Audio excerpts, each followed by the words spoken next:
Hi, I'm Jack Ragsdale.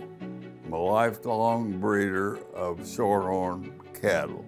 I want to welcome you all to the 150th celebration of the association.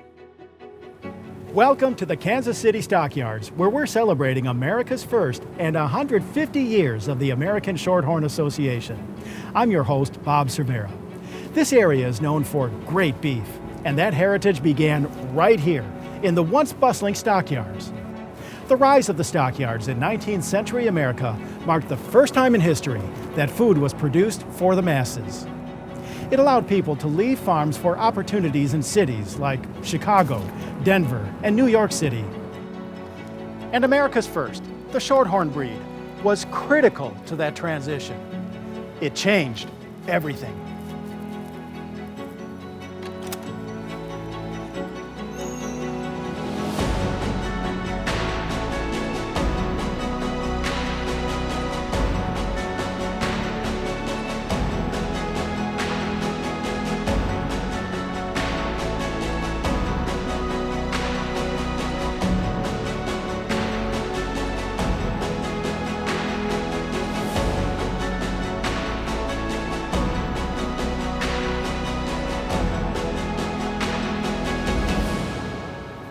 In many ways, the Shorthorn story is America's story.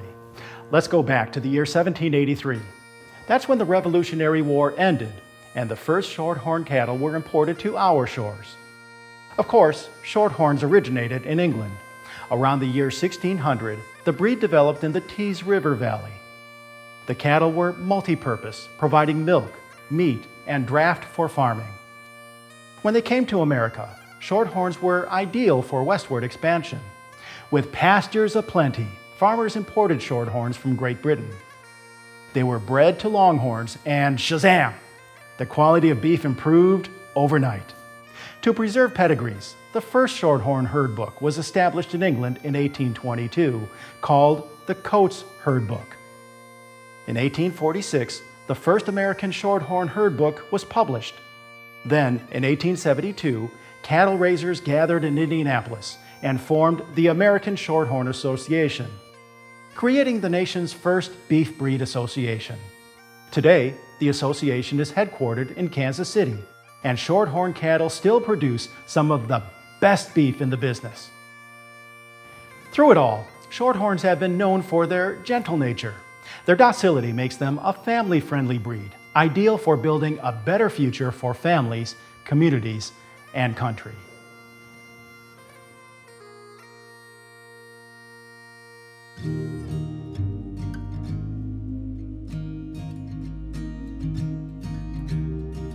This world's all about what are you gonna be known for when you're gone.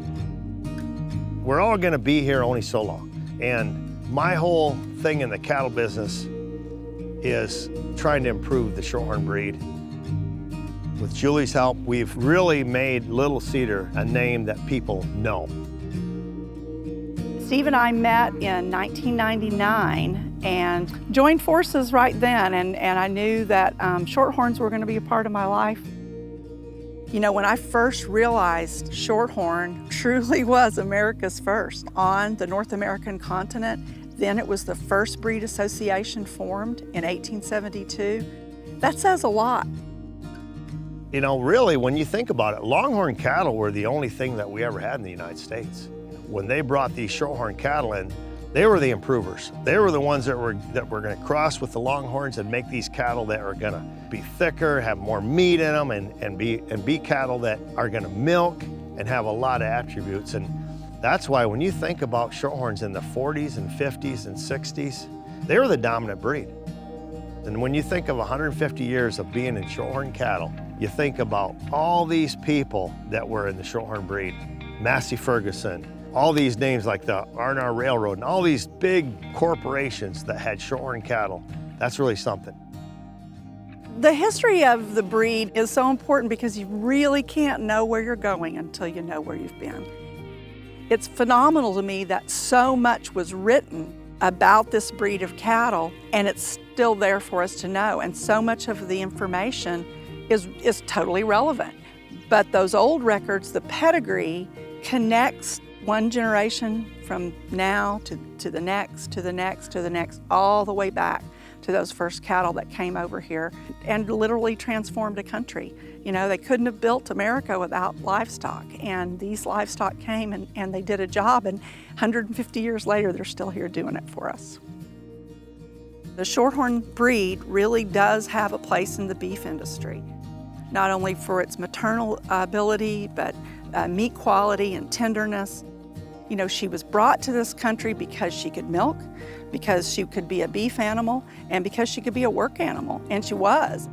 It has a future because of its illustrious past. I really think the reason why they've survived as long as they have is because us as breeders have nurtured the breed. We've selected the good cattle to continue the process of breeding good Shorthorn cattle. So maybe this 150th year anniversary, maybe it'll get us some new breeders. That's my dream, is to get more people in the Shorthorn breed. You know, the cattle business is all about the people, and honestly, my granddaughters mean the world to me, and having them go to the first Junior Nationals this year, I was such a proud papa. Everything we do here at Little Cedar Cattle Company is for them. And I tell them all the time, this isn't my place, it's your place. And I'm making sure that each one has their own cows and they know the cattle front to back as far as pedigree, as far as what we've got them bred to. I ask them on breeding decisions. I am the most proud papa in America to have my 4 granddaughters. I've certainly learned a lot about Shorthorns, and I've learned a lot about Shorthorn people. The people are as resilient and as committed as we are, and that's what's made this breed great. I just really love Shorthorn cattle. You're still gonna see a roan somewhere. Way after all of us, there's still gonna be a Shorthorn cow in the pastures.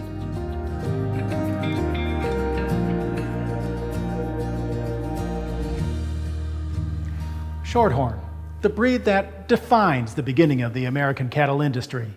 In honor of 150 years, the ASA proudly announces Shorthorn and the American cattle industry, a commemorative book of the breed's heritage and influence. Special acknowledgments go to authors Dr. Bob Hogue and Dr. Bert Moore. Visit shorthorn.org to order your copy. One of the many storied operations in Shorthorn and the American cattle industry is Leveldale Farms. This operation is celebrating 170 years. Leveldale Farms started in 1852 with my grandfather's grandfather moving out from Ohio. People sometimes ask me, is that a family name? And I say, no, it depicts the original farm ground, which was level or flat. That's where they started farming and raising livestock. Both my grandfather and my father were very active in the Shorthorn Association. They were both selected builders of the breed. They were both presidents. They just lived it. My grandfather's brother and my grandfather really developed the promotion of the Shorthorns and started exhibiting them in the 1920s. They exhibited over 8 months of a year, and that was the promotion in that period of time, how people got to know your herd, to go out and see it. My grandfather really started developing the Shorthorn breed in a big way and was the first invited to Perth, Scotland, to judge the big Shorthorn show in the 1940s. And they imported a great deal of cattle from Scotland into the United States. My father, from his activities facilitating the development further of an ag school in England, got to be well known by many families that had been active in the Shorthorn breed in Scotland and northern England when it was really started. In fact, about 10 years ago when I was over there with my girls at the World Shorthorn Conference, met some of these same family descendants immediately running into their house and bringing out letters that their father and grandfather had exchanged with mine because they knew each other and trusted one another in their integrity in raising cattle. My mother helped develop the Lassies. It was a women's oriented program and got women more involved with the cattle business, and later were able to get scholarships and help with further education and things too over time.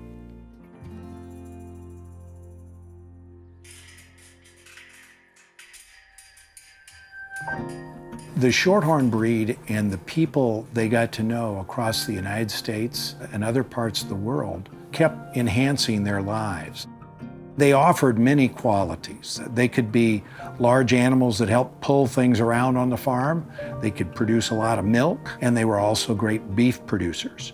Another thing is they had good disposition. As a farmer or rancher, you didn't tend to get injured dealing with them, and they produced whatever you needed. They wanted cattle that were athletic and could move around and live in different terrains and eat different things and do well, have nice tidy udders, and do a good job raising calf year after year. They liked functional cattle that required very low maintenance. Even in the 1920s, they had cattle that dominated the show ring. Going forward, the Shorthorn breed, I really think that with the data we're gathering today and the more emphasis that more breeders have, I think it can re-escalate into a leading breed, both from a standpoint of crossbreeding, but also as an independent breed in the future. The Kansas City stockyards opened for business in 1871 and closed in 1991. At one time, hundreds of thousands of cattle arrived here on trains from ranches out west to sustain a growing population. Though the stockyards dissolved, the Shorthorn breed has persisted, and carrying on the Shorthorn legacy are dedicated families like the Leemons and the Jordans. So the American Shorthorn Association has been very important to our family for many generations. My father-in-law was builder of the breed, my husband was builder of the breed, my mother-in-law was Lassie of the Year. It's just something that we have lived and breathed for many, many years, and I'm proud to have the opportunity to be a part of an organization like that that supports its members. So Scott, my husband's ancestors came here in the late 1800s, and there have been now 6 generations of Leemons here on this farm, my grandkids being the 6th. They had their first registered Shorthorn in 1901, and there have been Shorthorns in these permanent pastures ever since 1901. My maiden name is Jordan, and so I am a cousin to the Walkaroo Jordans, to Barry and my Uncle Carl, and they kind of got us started in the Shorthorn breed as far as my siblings and I, but there's a history that my parents have as well. My dad showed Shorthorns. There's a photo behind me of him in 1955 when he won the Indiana State Fair with a Shorthorn steer. And there's also a photo back there of my grandfather with some Shorthorns. Yeah, a lot of history. Scott and I met because we were both out on the road showing Shorthorns. We served on the Junior National Board together. And our kids just kind of never had a choice. They were growing up in the barn, and they've shown all over as well. They've grown up going to the shows and being in the barn and working with us on a daily basis. You know, they've learned from a very young age the work, the responsibility that comes with it, as well as the reward and just, you know, the pride of walking out through the pasture and seeing what you've done. And so they have shown. Actually, Cody's first junior national, he was 4 years old before they had an age limit. And so he showed at 4 years old, and all 3 of them have showed their whole lives. I think the animal that really put the Leemons on the maps, so to say, with the Shorthorns was in 1917, and that was a bull that they purchased called Ceremonious Sultan. He was a 5-time international grand champion and like a 44-time state fair champion. I think as the years pass, there's a lot of different fads. There's, you know, trends, and you can get on board and you can follow those trends, or you can kind of stay the course. And either way, Shorthorns have stood the test of time. You know, whether you're in the breed to show cattle, to raise commercial cattle, if you want to just raise freezer beef, you know, Shorthorns are competitive in all areas. And I think that's the thing that's so unique about Shorthorns, that we can be a show breed, we can be a market breed. It's what your focus is. I think that's what has kept Shorthorns going strong all these years. I just think that it's something we should be really proud of, that we have stood the test of time, that we're still here. We served the purpose years ago, generations ago, and we're still serving the purpose for cattlemen today.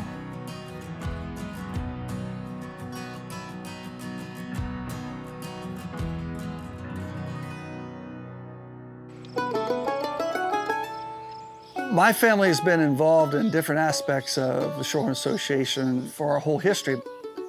When my dad and grandfather took over Walkaroo, the cow herd was an important part to get through the Depression in the 30s. We utilized cows as a way to generate some sort of sellable product off of lands that couldn't be row cropped. You know, the cow was used to generate something out of a lower resource that the farm owned. It was natural to utilize Shorthorns at that time, but the Shorthorn thing just continued. Over the years, we had added other breeds, Hereford cows, Angus cows, but really the Shorthorns did the most things right. And they were able to make use of the refuges that we had available here. So Shorthorns really rose to the top just through trial and error. The Shorthorn Association at that time in history allowed the appendix cattle to become registered in the regular herd book at 15/16. That gave us the ability to be transparent in everything that was happening at that time. And that, of course, was right as a lot of cattle type was changing and a lot of emphasis on performance was beginning. So then we started publishing a sire summary, and the early data was collected from people that had records. That was turned into the association, and then eventually became a sire summary and now today's current EPD program. The evolution of those things allowed the Shorthorn breed to be relevant to the beef industry. I do find it interesting as I meet folks and we're marketing our product that a grandfather or a father had bought, whether it was a bred cow or a steer project or a bull from my father or grandfather, that now they're coming back and remembering why they bought those cattle to begin with. You know, it's been said that the Shorthorn breed pulled the wagon west across the United States, and then they were used to provide milk and cheese and butter and now beef. To have an animal that could do all three of those things is pretty unique, but it's also pretty unique what we're able to do in today's market as well.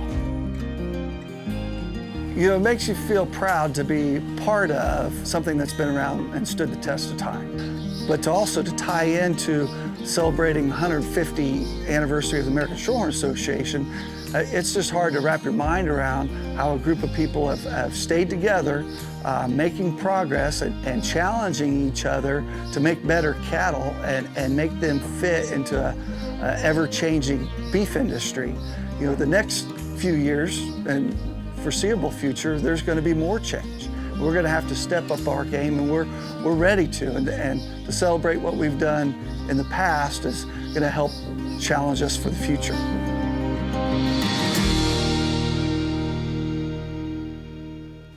Today, we shared the story of the Shorthorn breed and America. And when you think about it, there's no form of food production more sustainable than ours. And few breeds are as sustainable as Shorthorns and the people who raise them.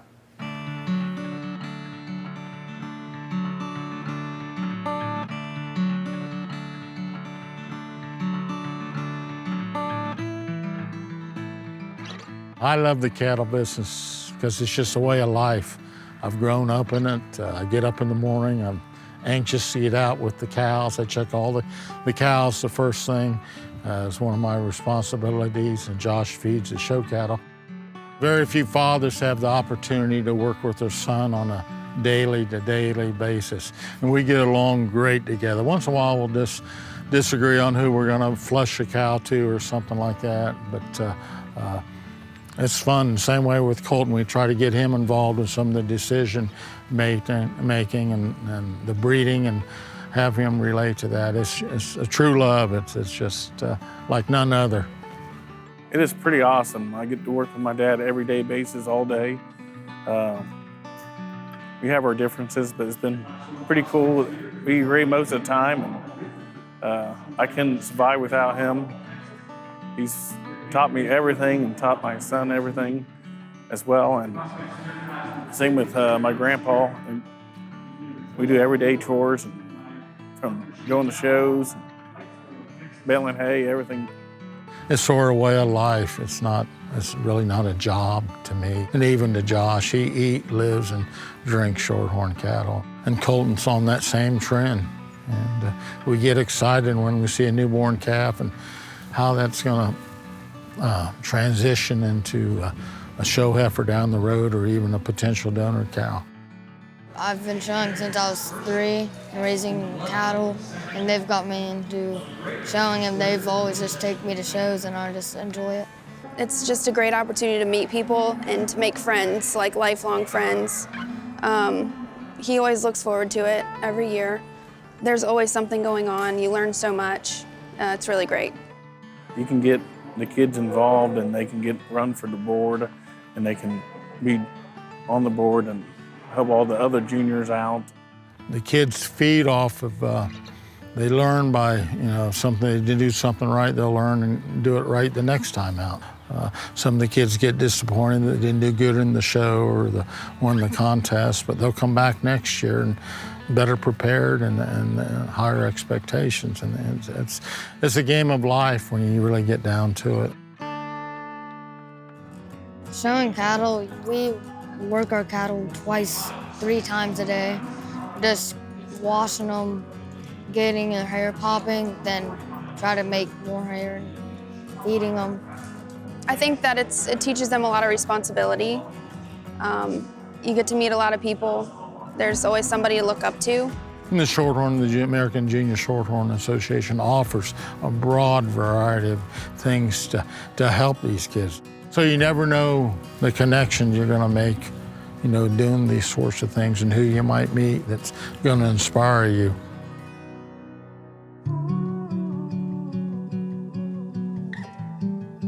What I love and cherish about Shorthorns is the generations, the legacy that we've been involved with, and the passion from our whole family, aunts and uncles, all the way down to grandkids. And I've always enjoyed history, and I've read into a lot of the history of the Shorthorn breed, and obviously our family has been involved with it for a lot of those years.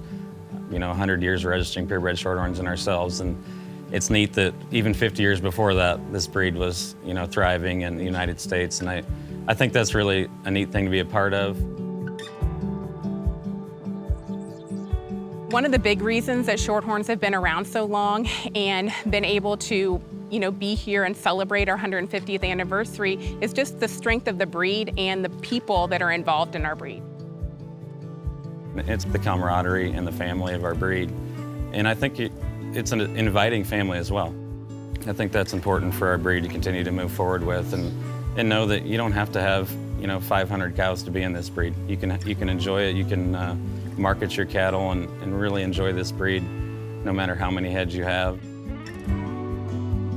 Something that my family always really valued about the Shorthorn breed is that not only are they good on the maternal side, but they also have very good terminal characteristics as well. And I think, just how docile they were, easy to handle, and their performance, and that they fed out well and they produced good quality beef was something that they really desired and they really liked about the breed then.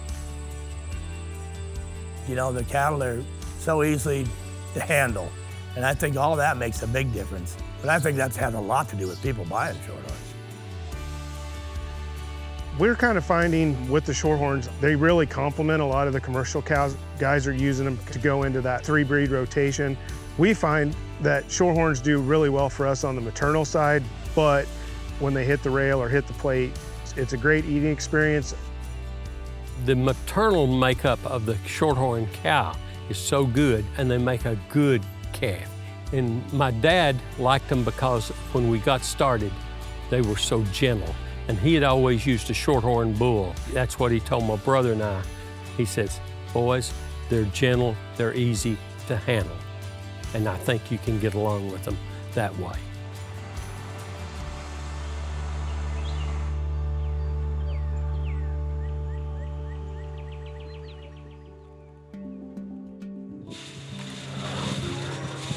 Back when I was a child, it was all Shorthorns. And I think some of that in those generations is coming back. Some of them older generations are passing on that they were raised with Shorthorns, and I think some of these breeds need that cross. They needed more docile cattle and feed efficiency cattle because they can compete with any of those breeds. And milking ability, they're awesome, and of course the disposition. You know, it just excites me to know that we've got a breed that's dedicated and has continued to progress and meet the demands of our consumers and our breeders. I think, in the future, hopefully more people are going to see the value of Shorthorns and adding those genetics to their operation, because I feel that we have all the traits that are needed. And so I really think the last few years with some of the research and the projects that the association has been doing, that we've positioned ourselves in a good place for the future.